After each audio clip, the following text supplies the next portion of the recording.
ఈ గాలి, ఆ హోరు, ఈ వెన్నెల, నువ్వు నేను ఇలానే ఉండిపోతే బాగుంటుంది కదా. ఉండిపోదాం. ఎలా? టైం అయిపోతుంది కదా. ఆపేద్దాం. అలా సినిమాల్లోనే అవుతుంది. అయితే అక్కడికే వెళ్దాం. ఏ హీరో, అలా ఎలా? ఓయ్ హీరోయిన్, ఇలా.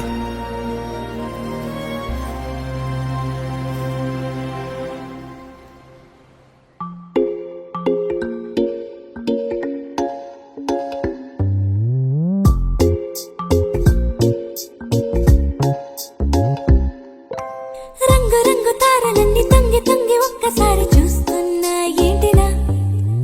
పైన లేని వెన్నెలంతా నేల మీదకొచ్చినట్టు నువ్వుంటే చూడవా? మంచువాన నన్ను ముంచనంట, వాన విల్లు మీద ఇల్లు కట్టినెవ్వరంట. ఈ లోకమంతా నిన్ను చూసినంట, ఏ దిష్టి నిన్ను తాకకుండా ఇంటిలోన దాచుకుంటా. రంగు రంగు తారలన్నీ తొంగి తొంగి ఒక్కసారి చూస్తున్నా ఏంటిలా? ఆ పైన లేని వెన్నెలంతా నేల మీదకొచ్చినట్టు నువ్వు